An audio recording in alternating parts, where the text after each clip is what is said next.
اعوذ باللہ من الشیطان الرجیم بسم اللہ الرحمن الرحیم۔ جی والعصر قسم ہے زمانے کی، والعصر قسم ہے زمانے کی، ان الانسان لفی خسر کہ بے شک انسان خسارے میں ہے، الا الذین آمنوا سوائے ان لوگوں کے جو ایمان لائے، وعملوا الصالحات اور ان لوگوں نے نیک عمل کیے، وتواصوا بالحق اور حق بات کی نصیحت کی، وتواصوا بالصبر اور صبر کی نصیحت کی۔ والعصر قسم ہے زمانے کی، اللہ پاک یہاں پر یہ بیان فرما رہے ہیں اس آیت کے اندر کہ یہ جو زمانہ ہے یہ اس بات کا گواہ ہے۔ اگر آپ تاریخ انسانی کو کھنگال کر دیکھیں، اگر آپ اس کو دیکھیں تو اللہ پاک نے ان تمام شہادتوں کو اس صورت کے اندر اکٹھا کیا ہے کہ جس میں جب انسان خسارے میں ہے۔ جن لوگوں کے اندر یہ چار کوالٹیز ہوں گی وہ خسارے میں نہیں ہوں گے، اور جن کے اندر یہ چار کوالٹیز نہیں ہوں گی وہ لازمی طور پر خسارے میں ہوں گے۔ آپ حضرت نوح علیہ السلام سے شروع کر لیں، حضرت ابراہیم علیہ السلام سے شروع کر لیں، حضرت ابراہیم، حضرت موسیٰ اور فرعون کا قصہ دیکھ لیں، حضرت عیسیٰ علیہ السلام کا دیکھ لیں، کسی بھی نبی کا دیکھ لیں، نبی کریم صلی اللہ علیہ وآلہ وسلم کا معاملہ دیکھ لیں، صحابہ کا دیکھ لیں، یا جس بھی کسی انسان کا دیکھ لیں، اگر وہ یہ چار خصوصیات اس کے اندر موجود ہوں گی تو وہ انسان خسارے میں نہیں ہوگا، اور اگر یہ چار خصوصیات نہیں ہوں گی تو وہ خسارے میں ہوگا۔ تو یہ والعصر کا مطلب ہے ان الانسان لفی خسر، بے شک انسان خسارے میں ہے۔ تو یہ اللہ پاک نے پوری تاریخ انسانی سے یہ گواہی جو ہے وہ انسان کو دی ہے کہ یہ قسم کو، یہ اس قسم کا مطلب شہادت ہے کہ اس زمانے کی ذرا تاریخ کو دیکھو تو صحیح کہ کس کس نے اس کے اندر نیک عمل کیے، ان چاروں پوائنٹس کے اوپر عمل جس نے کیا وہ خسارے میں نہ ہوا، اور جس نے عمل نہ کیا وہ خسارے کے اندر ہوا۔ پھر اس کے بعد الا الذین آمنوا سوائے ان لوگوں کے جو ایمان لائے۔ اب ایمان میں جو ہے وہ کیا ہے کہ سورۃ الحجرات کے اندر آیت آتی ہے جس میں کچھ اعراب اللہ کے نبی صلی اللہ علیہ وآلہ وسلم کے پاس آتے ہیں، اور وہ اعراب جو ہے وہ آ کر اللہ کے نبی صلی اللہ علیہ وسلم سے اونچی آواز میں بات کرتے ہیں، وہ بلاتے ہیں جس کے لیے سورۃ الحجرات نازل ہوتی ہے۔ تو اللہ کے نبی قرآن مجید کے اندر یہ آیت نازل ہوتی ہے کہ آپ ان سے کہہ دیں کہ آپ کو اونچی آواز میں بات نہ کریں، اور آپ کو ان القاب کے ساتھ یا اس طریقے سے نہ بلائیں کہ جس طریقے سے یہ جو ہے وہ آپس میں ایک دوسرے کو بلاتے ہیں۔ تو ان اعراب کے متعلق جو ہے وہ یہ کہا گیا کہ ان سے یہ کہیے کہ انہوں نے صرف ابھی تو تسلیم کیا ہے، انہوں نے صرف مسلمان ہوئے ہیں، یہ ابھی ان کے دلوں میں ایمان نے ٹھکانہ نہیں کیا، ان کے دلوں میں ایمان ہے۔ تو اس کا مطلب کیا ہوا کہ مسلمان ہونا ایک الگ چیز ہے اور ایمان والا ہونا ایک الگ چیز ہے۔ تو پھر جو ہے وہ سورۃ المومنون میں جب آتا ہے کہ وہاں پر جو ہے وہ اللہ اپنے مومنین بندوں کی خصوصیات بیان کرتا ہے۔ اب ایمان میں سب سے پہلے جو چیز ہے وہ اللہ کے اوپر ایمان لے کے آنا ہے۔ اب اللہ کے اوپر ایمان کیا لے کے آنا ہے؟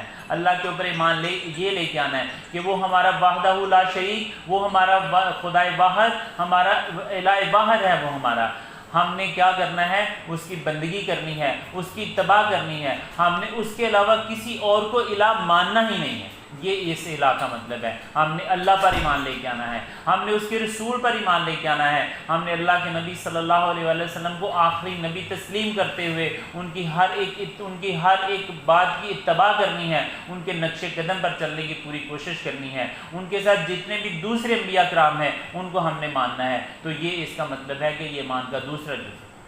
اس کے بعد ہمارے پاس تیسرا جو جز ایمان کا آتا ہے اس میں جو ہے وہ آخرت کا ہے کہ ہم نے آخرت پر ایمان لے کے آنا ہے۔ اب کس آخرت پر ایمان لے کے آنا ہے؟ جس کا وعدہ اللہ نے بار بار قرآن میں فرمایا ہے کہ یہ ہو کر رہنی ہے، یہ ساتھ آ کر رہنی ہے، یہ قائم ہو کر رہنے والی ہے۔ تو اس آخرت پر بھی ایمان لے کے آنا کہ جو بھی ہم یہاں پر اعمال کرتے ہیں، جو بھی ہم یہاں پر برے اچھے جتنے بھی اعمال کریں گے، اس کا ایک رائی برابر بھی اگر کسی نے عمل کیا ہوگا تو اس کا بھی بدلہ اس کو دیا جائے گا۔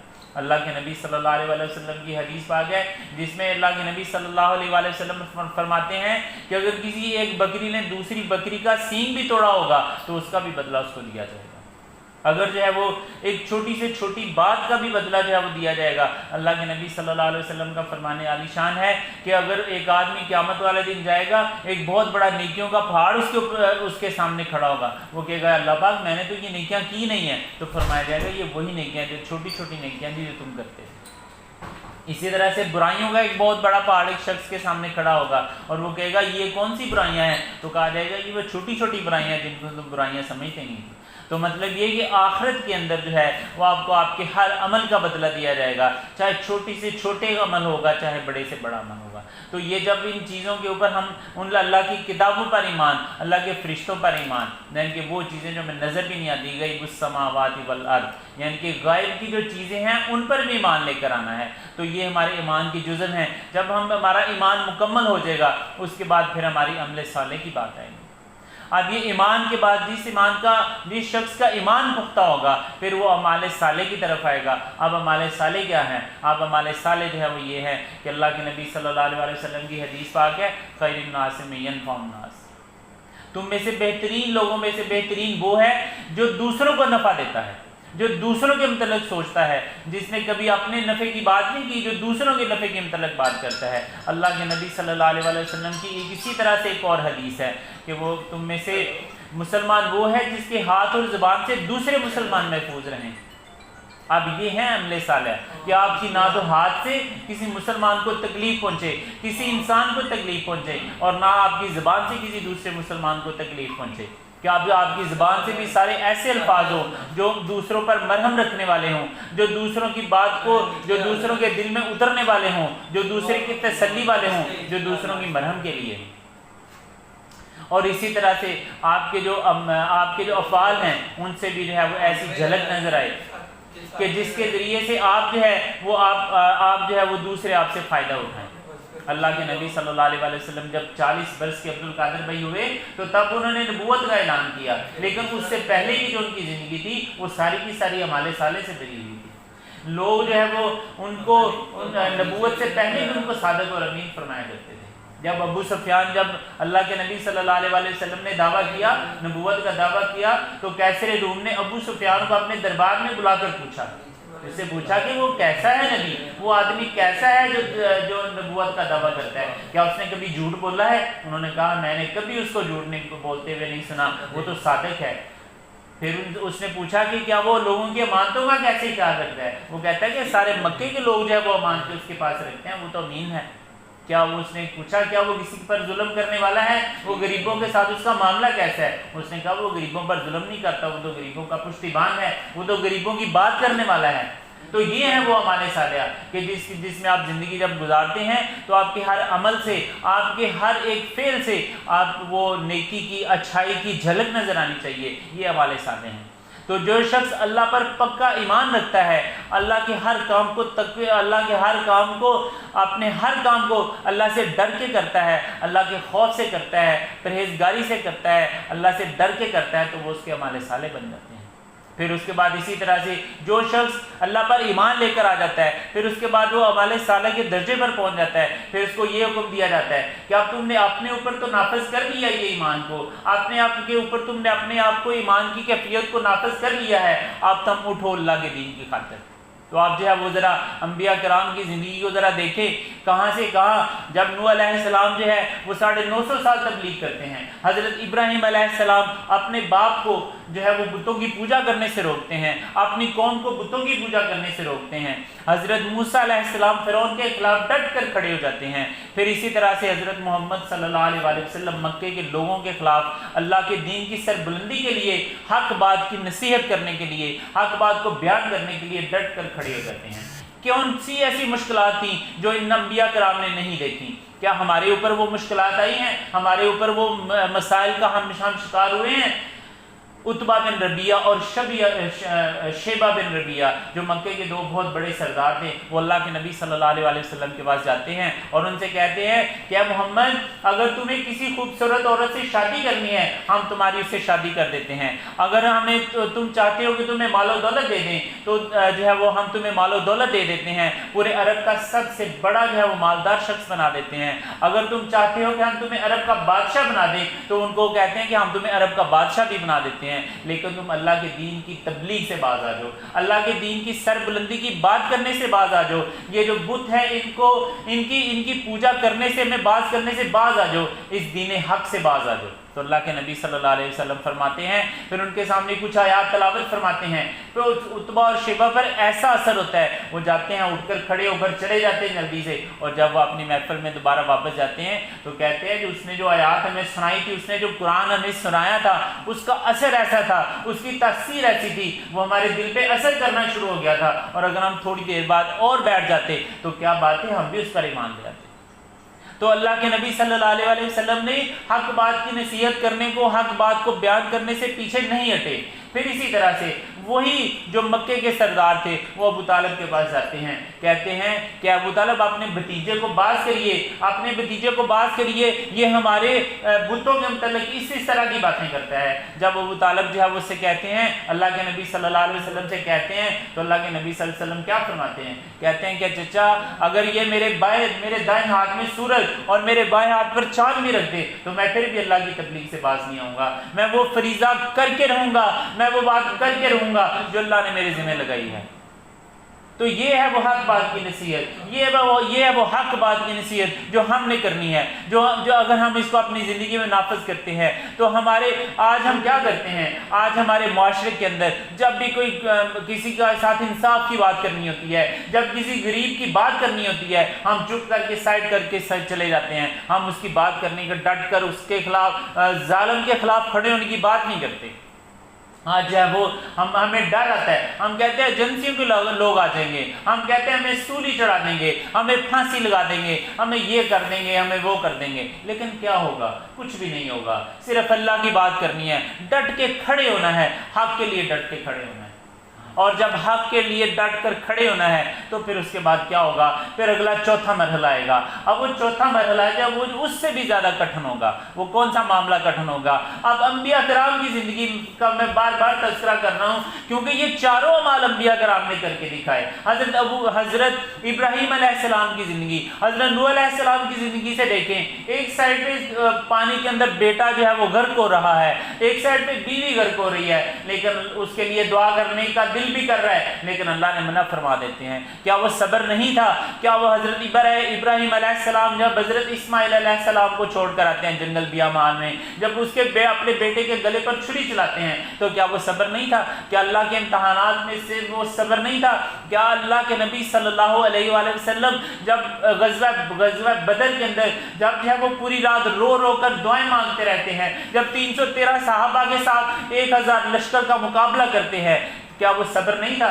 پھر اس کے بعد کون کون سی ایسی مشکلیں تھیں، کون کون سے ایسا صحابہ کرام اللہ کے نبی صلی اللہ علیہ وآلہ وسلم کے سامنے آل یاسر کو جو ہے وہ ظلم و ستم کا نشانہ بنایا جاتا ہے، سامنے سے اللہ کے نبی گزرتے ہیں تو کہتے ہیں آل یاسر صبر کرو، آل یاسر صبر کرو۔ تو وہ کون سا ایسا عمل تھا جو اللہ کی زندگی کے سامنے نہیں ہوا؟ وہ کون سا ایسا ظلم تھا جو اللہ کے نبی کی صلی اللہ علیہ وسلم کی زندگی کے سامنے نہیں ہوا؟ لیکن کیا ہوا؟ اللہ کے نبی صلی اللہ علیہ وسلم نے صبر کیا۔ جب صبر کیا، اپنے صحابہ کرام کو صبر کی تلقین کی، پھر جو ہے وہ اسی طرح سے اللہ پاک قرآن مجید میں فرماتے ہیں وَاسْتَعِينُوا بِالصَّبْرِ وَالصَّلَاةِ، صبر، نماز اور صبر کے ساتھ اللہ سے مدد طلب کرو۔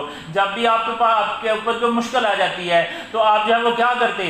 اللہ کے نبی صلی اللہ علیہ وآلہ وسلم کا یہ معمول ہوتا کہ وہ جو ہے وہ نماز کے لیے کھڑے ہو جاتے، نوافل ادا کرتے، اللہ کے سامنے گڑ گڑاتے، رو رو کر دعائیں کرتے، اپنی امت کے لیے دعائیں کرتے، ان مشکلوں کے لیے دعائیں کرتے۔ اللہ کے نبی صلی اللہ علیہ وسلم اپنی امت کی تصحیح کے لیے، اپنی امت کی ہدایت کے لیے اللہ سے رو رو کر دعائیں کرتے۔ پھر اللہ کو کہنا پڑا کہ اے میرے نبی اپنے رات کی قیام کو تھوڑا قیام کو کم کر لے، اے نبی اپنے رات کے قیام کو تھوڑا کم کر لیجیے گا، میں آپ کو اتنا عطا کروں گا، میں آپ کو اتنا عطا کروں گا کہ آپ راضی ہو جائیں۔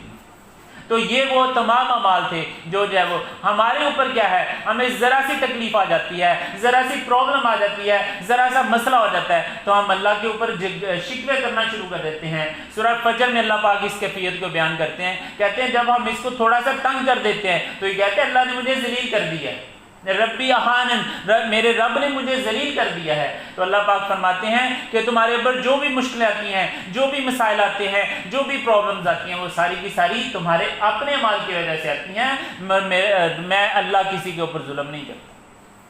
پھر اسی طرح سے اللہ پاک یہ بھی فرماتے ہیں یہ ہماری زندگی کا پارٹ ہونا چاہیے. کوئی ایسا شخص نہیں ہے جس کے اوپر اللہ پاک نے آزمائش نہ ڈالی ہو. وَلَنَبْلُوَنَّكُمْ بِشَيْءٍ مِّنَ الْخَوْفِ وَالْجُوعِ وَنَقْصٍ مِّنَ الْأَمْوَالِ وَالْأَنفُسِ وَالثَّمَرَاتِ. اللہ پاک فرماتے ہیں کہ ہم لازمی طور پر آزمائیں گے, تم لوگوں کو آزمائیں گے. کس سے آزمائیں گے؟ وَلَنَبْلُوَنَّكُمْ بِشَيْءٍ مِّنَ الْخَوْفِ, کسی کے اوپر اللہ خوف طاری کر دیتے ہیں, کسی کے اوپر بھوک سے آزماتے ہیں, کسی کے اوپر مالوں کا اور جانوں کے نقصان سے آزماتے ہیں. اور اللہ پاک فرماتے ہیں کسی کے بغاوت, کسی کے مالوں کو ہم لے کر آزماتے ہیں, لیکن اس کے اوپر کیا کرنا ہے آپ نے؟ اس کے اوپر صبر کرنا ہے. اللہ نے یہ بھی خصوصیت جو ہے وہ اپنے نبیوں کے ذریعے, اپنے صدیق اور شہداء کے ذریعے اور اپنے صابرین کے ذریعے سے اللہ پاک نے ہمیں یہ فرمائی ہے کہ آپ کیا کرنا ہے, آپ نے صبر کرنا ہے. اس کے اوپر آپ نے پریشان نہیں ہونا. آپ نے جو ہے وہ وَاسْتَعِینُوا بِالصَّبْرِ وَالصَّلَاةِ کا جو ہے وہ آپ نے اس قاعدے کو اپنے ذہن میں رکھنا ہے. اور پھر جا کر اللہ پاک کیا فرماتے ہیں, جب یہ ساری چیزیں, اب اس دنیا میں کوئی ایسا شخص نہیں ہے جس کو اللہ پاک نے آزمایا ہے. اگر کسی نہ کسی کو خوف سے آزما لیا, کسی کو خوف سے آزما لیا, کسی کو بھوک سے آزما لیا, کسی کو ثمرات کے نقصان سے آزما لیا, اور کسی کو تو جانوں کے نقصان سے آزما لیا. کون ہے ایسا جس کے گھر میں فوتگی نہیں ہوتی؟ کون سا ایسا ہے جس کے ماں باپ اس دنیا سے نہیں جاتے؟ کون سا ایسا ہے جس نے اپنے ماں باپ کو ہاسپٹلس میں راتوں کو نہیں دیکھا ہوا؟ کون سا ایسا ہے جس نے اپنے ماں باپ کو راتوں کے ساتھ نہیں دیکھا ہوا؟ کون سے کہ میں آپ کو بتاتا ہوں, اپنی بات بتاتا ہوں. میری والدہ کو یہاں پر ہاتھوں میں پرابلم ہوئی, پوری رات بیٹھ کر ان کے پاس اپنے چھت پہ ہم سوئے ہوئے تھے, پوری رات رو کے اللہ سے دعا کرتے, یا میرے اللہ میری ماں کو, یا اللہ میری ماں کو صحت دے دے, یا اللہ میری ماں کو صحت دے دے, یا میرے اللہ یہ جو مشکل ہے, یہ پریشانی ہے, اللہ اس کو صحیح کر دے. اس کو کہتے ہیں غم, اس کو کہتے ہیں صبر کہتے ہیں. اور پھر اللہ پاک فرماتے ہیں وَبَشِّرِ الصَّابِرِينَ, اور صابرین کے لیے میری خوشخبری سنا دو. جو صبر کریں گے پھر اللہ پاک فرماتے ہیں کہ ان کے لیے کیا ہے, وہ خوشخبری ہے. اب خوشخبری کس چیز کی ہے؟ خوشخبری ہے جنتوں کی خوشخبری ہے.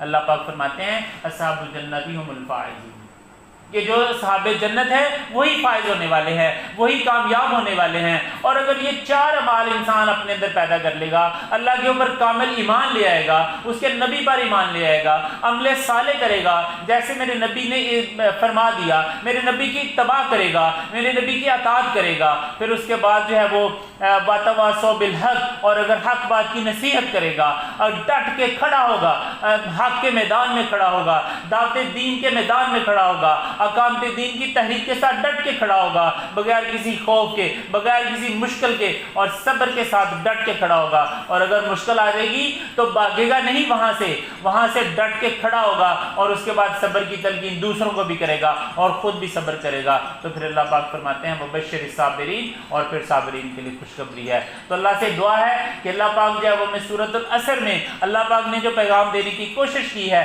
اللہ پاک نے جو بات ہمیں سمجھانے کی کوشش کی ہے, اللہ پاک ہمیں خسارے والوں میں نہ کرے. اللہ پاک ہمارے ساتھ وَبَشِّرِ الصَّابِرِينَ کرے, اور اللہ پاک ہمیں هم الفائزون میں کر دے. وآخر دعوانا ان الحمد للہ رب العالمین. ماشاءاللہ, جزاکم اللہ. جی